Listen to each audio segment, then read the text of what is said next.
ఆంధ్రప్రదేశ్ రాష్ట్ర ప్రజలకు రాష్ట్ర ముఖ్యమంత్రి నారా చంద్రబాబు నాయుడు బంపర్ గిఫ్ట్ ని ప్రకటించారు.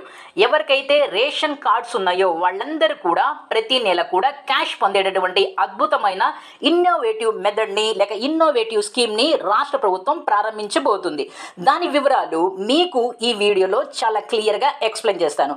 అయితే చిన్న రిక్వెస్ట్ ఏంటంటే, మీరు కనుక మొదటిసారి నా ఈ ఛానల్ చూస్తున్నట్లయితే ఛానల్ ని సబ్స్క్రైబ్ చేసుకొని ప్రక్కనే ఉన్న బెల్ ఐకాన్ ని ప్రెస్ చేస్తాం, మర్చిపోవద్దు. అయితే మనకు 1వ తారీఖు నుంచి అంటే జూన్ 1 నుంచి మనం రేషన్ తీసుకోవటానికి రేషన్ షాపులకి వెళ్ళవలసి ఉంది. ఈ విషయం మనకు అందరికీ ఆల్రెడీ తెలిసిన విషయమే. దీనికి సంబంధించి నేను ఒక డెడికేటెడ్ వీడియో మీకు అందించడం జరిగింది. ఇక నుంచి మనకి రేషన్ వెహికల్స్ మన ఇంటికి రావు. రేషన్ కోసం మన రేషన్ షాపులకు వెళ్ళాలి.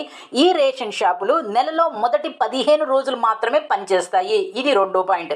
అయితే మన రేషన్ కార్డు ఉన్నటువంటి వాళ్ళందరూ కూడా జనరల్గా రేషన్ తీసుకోవడంలో అంతగా ఇంట్రెస్ట్ చూపరు. ఇలాంటి వాళ్ళ కోసం ప్రభుత్వం ఏం చేసిందంటే, ఎవరైతే రేషన్ సరుకులు వద్దనుకుంటారో వాళ్ళకి స్వయంగా ఆ రేషన్ సరుకుల్ని రాష్ట్ర ప్రభుత్వం వెనక్కి తీసుకొని దాని అమౌంట్ని వాళ్ళ అకౌంట్లో ఆన్ ద స్పాట్ డిపాజిట్ చేయడం జరుగుతుంది.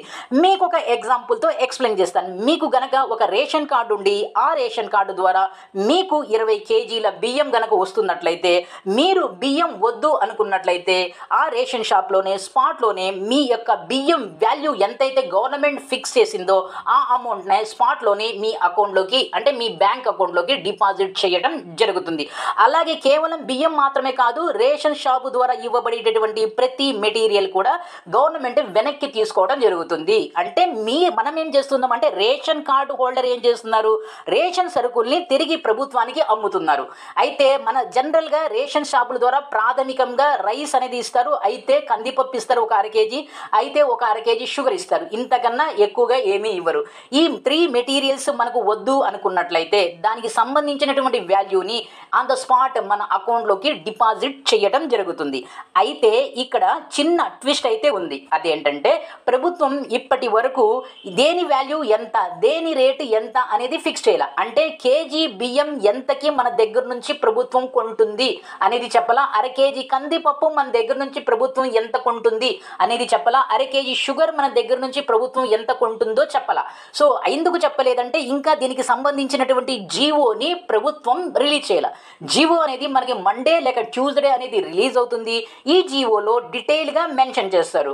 ప్రభుత్వం మన దగ్గర నుంచి రైస్ని కేజీకి ఎంత కొంటుంది, కందిపప్పుని 1/2 కేజీకి ఎంత కొంటుంది, షుగర్ని 1/2 కేజీకి ఎంత కొంటుందో ఈ వివరాలు మనకు జీవోలో వస్తాయి. ఎప్పుడైతే జీవో ద్వారా బయటకు వచ్చిందో దాని ప్రకారం మనం మన వస్తువులు అంటే మన సరుకు